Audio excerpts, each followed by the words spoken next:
శ్రీ ఆంజనేయ జ్యోతిష్యాలయం హస్త సాముద్రికం ముఖ లక్షణములు ప్రశ్న శాస్త్రము జాతక చక్రము అన్ని రకాల సమస్యలు చెప్పబడును. G Nagasuresh Sharma, Shilparamam, back side, Siddiq Nagar, Madhapur, Hyderabad.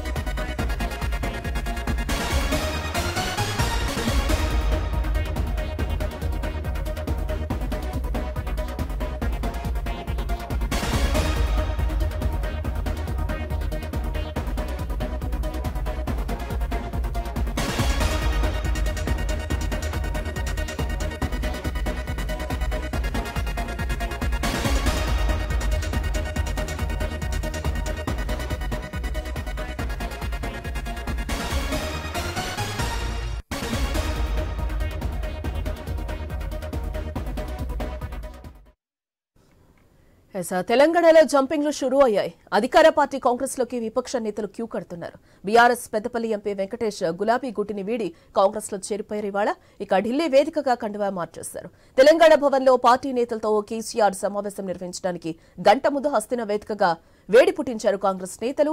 ఢిల్లీలోనే ఉన్న CM Revanth Reddy, deputy CM Mallu Bhatti Vikramarka, ఇతర మంత్రులతో పాటు కాంగ్రెస్ అగ్రనేత కేసీ వేణుగోపాల్ ఇంటికెళ్లిన వెంకటేష్ నేత అక్కడ కాంగ్రెస్ లో జాయిన్ అయ్యారు. ఆ తర్వాత ఏఐసీసీ చీఫ్ మల్లికార్జున ఖర్గేతోనూ సమావేశమయ్యారు. తెలంగాణలో కాంగ్రెస్ పార్టీ అధికారంలోకి వచ్చాక ఇదే తొలి జంపింగ్. ఇక టీటీడీ బోర్డు సభ్యుడిగా ఉన్న మన్నే జీవన్ సైతం కాంగ్రెస్ లో చేరారు.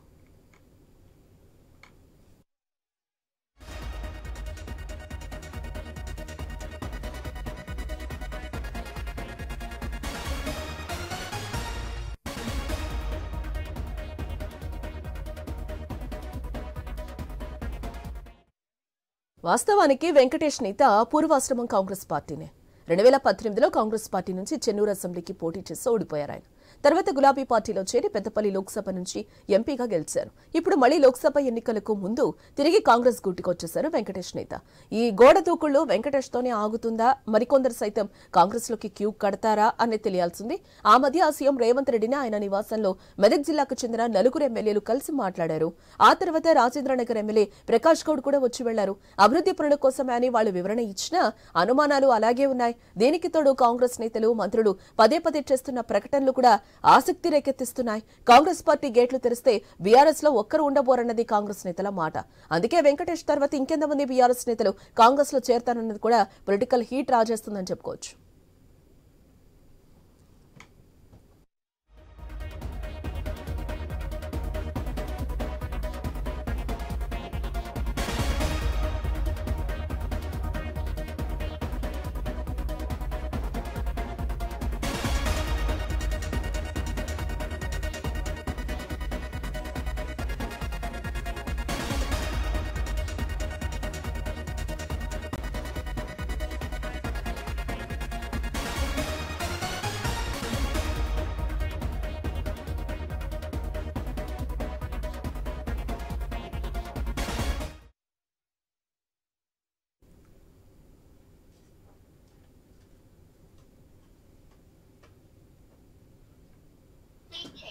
తెలంగాణలో జంపింగ్ లో మొదలయ్యాయి. అధికార పార్టీ కాంగ్రెస్ లోకి విపక్ష నేతలు క్యూ కడుతున్న పరిస్థితి కనిపిస్తుంది.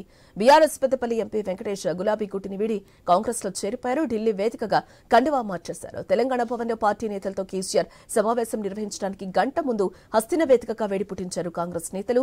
ఢిల్లీలోనే ఉన్న CM Revanth Reddy, deputy CM Mallu Bhatti Vikramarka, ఇతర మంత్రులతో పాటు కాంగ్రెస్ అగ్రనేత కేసీ వేణుగోపాల్ ఇంటికెళ్లిన వెంకటేష్ నేత అక్కడ కాంగ్రెస్ లో జాయిన్ అయ్యారు. ఆ తర్వాత ఏఐసీసీ చీఫ్ మల్లికార్జున ఖర్గేతో సమావేశమయ్యారు. తెలంగాణలో కాంగ్రెస్ పార్టీ అధికారంలోకి వచ్చాక ఇదే తొలి జంపింగ్ అని కూడా మనం చెప్పుకోవచ్చు. ఇక టీటీడీ బోర్డు సభ్యుడిగా ఉన్న మన్నే జీవన్ సైతం కూడా కాంగ్రెస్ లో చేరిన విషయం తెలిసిందే. ఇక ఇదే అంశానికి సంబంధించిన మరింత సమాచారం మా deputy input editor Srikanth live ద్వారా అందిస్తారు. ఎస్ శ్రీకాంత్, అంటే మనం చూడొచ్చు తెలంగాణలో జంపింగ్లు షురూ అయ్యాయని కూడా చూడొచ్చు. అంటే వెంకటేష్ నేత లాంటి వాళ్ళతోనే ఆగుతాయని అనుకోవచ్చు అంటారా? ఇంకా మరిన్ని చేరికలు తప్పవని అనుకోవచ్చు అంటారా? అంటే మరిన్ని జంపింగ్లు తప్పవా ఏంటి? Janaki, good afternoon. మొత్తానికి అంటే తెలంగాణలో ఒకవైపు ఎమ్మెల్యేగా ప్రమాణ స్వీకారం చేసిన తర్వాత మాజీ ముఖ్యమంత్రి కేసీఆర్ తెలంగాణ భవన్ కు చేరుకున్నారు.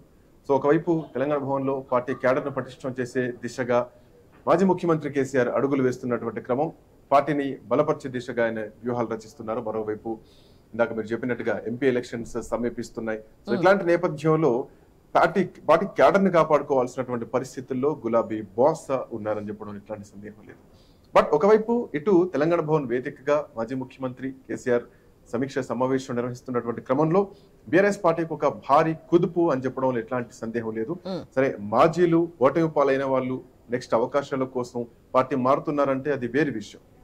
బట్ ఇక్కడ కొద్ది రోజులుగా మనం అబ్జర్వ్ చేసుకుంటే గనక మెదక్ జిల్లాకు చెందినటువంటి 4 ఎమ్మెల్యేలు ముఖ్యమంత్రి రేవంత్ రెడ్డిని కలవడం ఒక సంకేతమా అన్నది ప్రధానంగా వినిపించింది. దీనికి తోడు గతంలో మనం చూస్తున్నాం చాలా సందర్భంలో, అంటే ఆ 4 ఎమ్మెల్యేలు రేవంత్ రెడ్డిని కలిసినటువంటి క్రమంలో రఘునందన్ రావు చేసినటువంటి వ్యాఖ్యలు కూడా వీళ్ళంతా వెళ్తున్నారు, హరీష్ రావు వెనకాల ఒక మాస్టర్ ప్లాన్ ఉంది అంటూ కూడా మాట్లాడుతున్నారు. సో ఇంకా వైపు అంటే మనం కొంతమంది ఎమ్మెల్యేలను ఈ మధ్య కాలంలో కలిసి మాట్లాడుతున్నటువంటి క్రమంలో కూడా ఒక్కసారిగా కాంగ్రెస్ పార్టీ గేట్లు తెరిస్తే బీఆర్ఎస్ పార్టీ మొత్తం ఖాళీ అవుతుందని చెప్పడంలో ఎట్లాంటి సందేహం లేదంటూ కూడా ప్రస్తుతానికి గెలిచినటువంటి కాంగ్రెస్ ఎమ్మెల్యేలు మాట్లాడుతున్నటువంటి క్రమం. ఇక ఈ అన్ని అంశాలు ఇట్లా ఉన్నటువంటి క్రమంలో అటు పెద్దపల్లి ఎంపీ వెంకటేష్ నేత ఈరోజు అనూహ్యంగా early in the morning BRS పార్టీకి ఒక భారీ కుదుపు అని చెప్పడంలో ఎట్లాంటి సందేహం లేదు.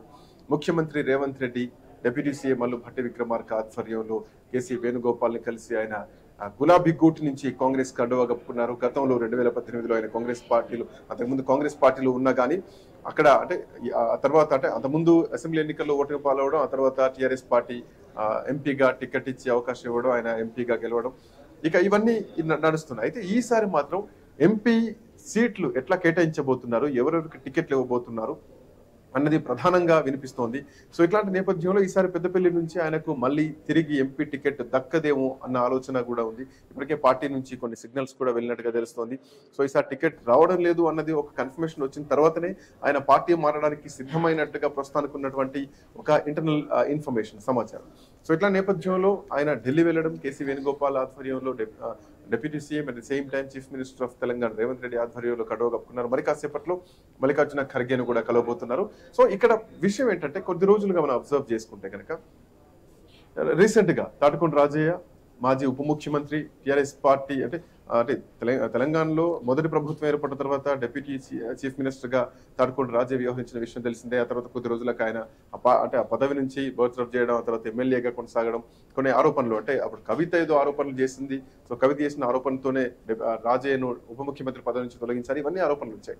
అట్లాంటి వ్యక్తి కూడా ఈసారి ఆయనకు ఎంపీగా టికెట్ వస్తుందని ఆశపడ్డారు. అట్ ది సేమ్ టైం ఆ టైంలో కడియం శ్రీహరికి అంటే తన స్థానంలో కడియం శ్రీహరికి టికెట్ ఇవ్వడం, అసెంబ్లీ స్థానానికి అక్కడ కడియం శ్రీహరికి గెలవడం, ఆ తర్వాత రాజయ్య విషయంలో ఎవరు సమాధానం ఇవ్వడం, కనీసం సైలెంట్ గా ఉండడం, రెస్పాండ్ అవ్వకపోవడం, అధిష్టానాన్ని కలిసే అవకాశం ఇవ్వకపోవడం, ఇవన్నీ కూడా చూస్తే కనుక అటు రాజయ్య కూడా పార్టీ వీడడానికి సిద్ధమైనట్టుగా తెలిసింది. ఇప్పటికే ఆయన పార్టీకి రాజీనామా చేశారు. సో త్వరలో రేపో మాపో ఆయన కాంగ్రెస్ గూటికి కూడా చేరే అవకాశాలు స్పష్టంగా కనిపిస్తున్నాయి. సో ఒకరి తర్వాత ఒకరు ఇప్పటికే మనం చూస్తున్నాం, చాలా వరకు కౌన్సిలర్లు కానీ కార్పొరేటర్లు కానీ వీళ్ళంతా కూడా బీఆర్ఎస్ పార్టీని వీడి కాంగ్రెస్ పార్టీ వైపు వస్తున్నారు. అయితే ఈ వస్తున్నటువంటి నాయకులు కూడా దొరగడిల్లో ఉండలేకపోతున్నాం, ఈ బానిసల్లాగా బ్రతకలేకపోతున్నాం అంటూ కొన్ని సంచలనమైనటువంటి కామెంట్లు చేస్తూ బయటకు వస్తున్నారు. అది కాస్త ఇప్పుడు కాంగ్రెస్ పార్టీకి ఒక బలంగా మారింది. అయితే ఇట్లా నేపథ్యంలో గతంలో మనం చూడొచ్చు, అంటే ఈ మధ్య కాలంలో కాంగ్రెస్ పార్టీ ప్రభుత్వం ఏర్పడ్డ తర్వాత కొంతమంది కీలకమైనటువంటి నాయకులు ఇది 6 నెలల ప్రభుత్వం, 2 నెలల ప్రభుత్వం అంటూ కూడా మాట్లాడుతున్నారు. సో ఈ అన్ని అంశాలని అంటే వీటన్నిటికి సంబంధించి మన రేవంత్ రెడ్డి ముఖ్యమంత్రి కూడా కొన్ని సమాధానాలు ఇవ్వడం జరిగింది. 6 నెలలు 2 నెలలు కాదు, ఎవరైనా మాట మాట్లాడితే కనుక ఖచ్చితంగా వాటికి సమాధానం చెప్తామంటూ కూడా చాలా ఒక అగ్రెసివ్ గా రేవంత్ రెడ్డి మాట్లాడడం జరిగింది. బట్ ఈ ఆలోచనలు ఏవైతున్నాయో టీఆర్ఎస్ పార్టీకి బలం ఏదైతే నాయకులు ఉన్నారనుకున్నామో ఆ నాయకుల్లో కార్యకర్తల్లో కొంత బలం, కాన్ఫిడెన్స్ లెవెల్స్ కూడా తగ్గింది స్పష్టంగా కనిపిస్తోంది. సో భవిష్యత్తు ఒక ప్రశ్నార్థకంలో ఉందా అన్నది మాత్రం టీఆర్ఎస్ పార్టీ నాయకుల్లో కనిపిస్తోంది ఓటమి పాలైన తర్వాత. శ్రీకాంత్, ఇక్కడ ఒకటి చూడొచ్చు, అంటే అసెంబ్లీ ఎన్నికలకి పోటీ చేసి ఓడిపోయిన నేతల్ని కూడా ఈ రోజు పార్లమెంటు సీటు కోసం చూస్తున్న పరిస్థితి అయితే మనకి కనిపిస్తుంది. ఇంకొక 2 months లో అయితే పార్లమెంట్ ఎలక్షన్స్ కనిపిస్తున్నాయి, దగ్గరలోనే ఉన్న నేపథ్యంలో ఇలాంటి జంపింగ్లు ఇంకా మరిన్ని తప్పవు అని అనుకోవచ్చు అంటారా? మీరు చెప్పినట్టు ఇప్పటికే తాటికొండ రాజయ్య కూడా పక్కకు వచ్చేసిన పరిస్థితి కనిపిస్తుంది. ఇవాళ రేపు కూడా కాంగ్రెస్ లో చేరిపోతారు, ఆల్రెడీ కలిసిన సిచ్యువేషన్ కూడా మనకి కనిపించింది. ఇలాంటి అసంతృప్తులందరూ కూడా మరింత మంది కాంగ్రెస్ గూటికి చేరే అవకాశాలు కనిపిస్తున్నాయని అనుకోవచ్చు అంటారా? మీరేమంటారు?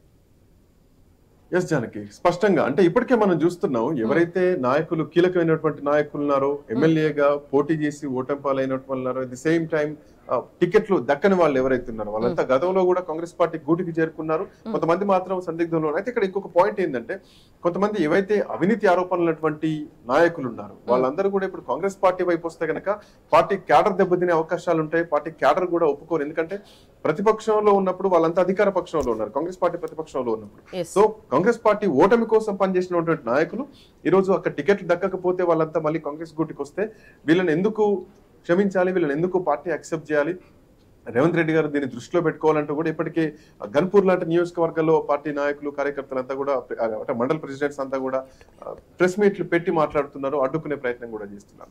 సో దీనికి అధిష్టానం ఎట్లాంటి నిర్ణయం తీసుకోబోతోంది? అవినీతి ఆరోపణలు ఎదుర్కొన్నారు వాళ్ళు, మరోవైపు వీళ్ళందరికీ కొంతమందికి చాలా అవమానాలు కూడా ఎదుర్కొన్నటువంటి సందర్భం ఉంది. అవమానాలు ఎదుర్కొన్నప్పుడు పార్టీ నుంచి బయటికి రాక ఆత్మాభిమానం చంపుకొని పార్టీలో ఉండి ఈ రోజు అవకాశాలు దక్కకపోయేసరికి మళ్ళీ అధికారంలో ఉన్నటువంటి కాంగ్రెస్ పార్టీ గూటికి చేరుకోవడం ఇది దీన్ని యాక్సెప్ట్ చేయాల్సినటువంటి విషయం కాదు. ఖచ్చితంగా దీన్ని ఎదుర్కోవాలి, వీళ్ళని అడ్డుకోవాలంటూ కూడా జిల్లాల వైజ్ గా చూసుకుంటే కనుక నియోజకవర్గాల్లో కాంగ్రెస్ పార్టీ నాయకులు కార్యకర్తలు మాట్లాడుతున్నటువంటి అంశాలు. శ్రీకాంత్, ఇక్కడ ఇంకొకటి కూడా చూడాలి. అంటే ఎంపీ వెంకటేష్ నేత కూడా ఈ రోజు కాంగ్రెస్ లో ఓడి మళ్ళీ బీఆర్ఎస్ కి వెళ్లి గెలిచిన పరిస్థితి ఎంపీగా మనం చూస్తున్నాం. అదే ఎంపీ ఈ రోజు మళ్ళీ కూడా కాంగ్రెస్ గూటికి చేరుతున్న పరిస్థితి కనిపిస్తుంది. అంటే మీరు కొత్త వాళ్ళని యాక్సెప్ట్ చేస్తలేదు, ఆల్రెడీ బీఆర్ఎస్ లో ఉన్న వాళ్ళని కూడా ప్రతిపక్షంలో ఉన్నప్పుడు ఓడడానికి ప్రయత్నం చేసిన వాళ్ళు ఈ రోజు మళ్ళీ పార్టీలోకి వస్తే ఎట్లా డైజెస్ట్ చేసుకుంటారు అనే విషయం మీద ఎంతవరకు ఈ రోజు డైజెస్ట్ చేసుకుంటారు? ఇట్లాంటి నేతలు ఇంకా వచ్చే అవకాశాలు కూడా కనిపిస్తున్న నేపథ్యంలో జానకి అంటే ఇక్కడ కేసీఆర్ స్ట్రాటజీ బూమరాంగ్ అయి మళ్ళీ కేసీఆర్ కే పడుతోందంటూ కూడా చాలా రోజుల నుంచి రాజకీయ వర్గాల్లో వినిపిస్తోంది.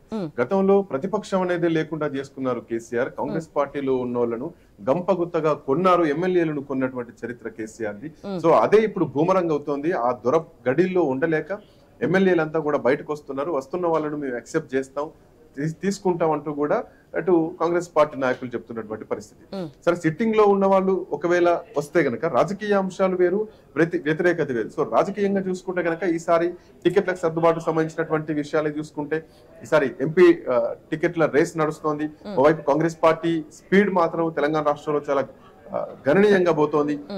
ఇప్పటికే ఇంద్రవెల్లి నుంచి రేవంత్ రెడ్డి గతంలో అంటే పిసిసి చీఫ్ గా బాధ్యతలు చేపట్టిన తర్వాత ఇంద్రవెల్లి సభ ద్వారా ఎట్లాగైతే ఒక సమరశంఖం పూరించాడు, ఈసారి కూడా ఎంపీ ఎన్నికలకు మళ్ళీ అదే ఇంద్రవెల్లి నుంచి ఒక సమరశంఖరావం పూరించారు రేవంత్ రెడ్డి. సో వస్తున్న వాళ్ళని ఖచ్చితంగా కాదనేది లేదు. సో ఎవరైతే అవినీతి మరకలున్నాయో వాళ్ళని ఖచ్చితంగా తీసుకోమంటూ కూడా మాట్లాడుతున్నారు. ఈ మధ్య కాలంలో శ్రీధర్ బాబు కూడా ఒక సందర్భంలో అన్నారు, ఎవరు వస్తామన్నా పార్టీ కోసం వస్తామన్నా పనిచేస్తామన్నా తీసుకుంటాం అని మాట్లాడుతున్నారు తప్ప పదవుల కోసం సంబంధించి ఎక్కడా చెప్పట్లేదు. బట్ ఎంతవరకు ప్రజలు యాక్సెప్ట్ చేస్తారు, ఎంతవరకు కార్యకర్తలు యాక్సెప్ట్ చేస్తారు, ఇవన్నీ అంశాలను కూడా అధిష్టానం పరిగణలోకి తీసుకుంటోంది. రేవంత్ రెడ్డి కూడా చాలా స్పష్టంగా క్లియర్ గా చెప్పడం జరిగింది, కార్యకర్తలకు నాయకులకు ఇష్టం లేకుండా ఎవరిని కూడా తీసుకోమంటూ కూడా గతంలోనే చెప్పడం జరిగింది. సో అంటే ఇప్పుడు ఎంపీ స్థానాలే కాబట్టి ఎంపీలు ఎవరైతే బీఆర్ఎస్ పార్టీలో ఉండలేకపోతున్నారో, ఇమ్మడలేకపోతున్నారో, గతం నుంచి ఇబ్బంది పడుతున్న వాళ్ళన్నారో వాళ్ళంతా కూడా కాంగ్రెస్ పార్టీ గూటికి చేరడానికి సిద్ధమవుతున్నారు. సో మొన్న నలుగురు ఎమ్మెల్యేలు కలవడం జరిగింది. అంతేకాకుండా అటు పొన్నం ప్రభాకర్ కూడా ఒక ఎమ్మెల్యేను ఇంటికెళ్లి ప్రత్యక్షంగా కలవడం జరిగింది. సో ఇట్లా నేపథ్యంలో ఇవన్నీ ఒక సంకేతంగా భావించాలా, వీళ్ళంతా కూడా పార్టీ మార్పుకు సిద్ధమవుతున్నారా, రాను కేసీఆర్ ఎట్లాంటి రాజకీయ చతురత ప్రదర్శించబోతున్నారు, ప్రస్తుతానికి ఇవన్నీ క్వశ్చన్ మార్క్స్ కనిపిస్తున్నాయి. బట్ కాంగ్రెస్ పార్టీకి మాత్రం వలసలు మొదలయ్యాయని చెప్పడంలో ఎట్లాంటి సందేహం అయితే లేదు. Right Srikanth, thanks for the update.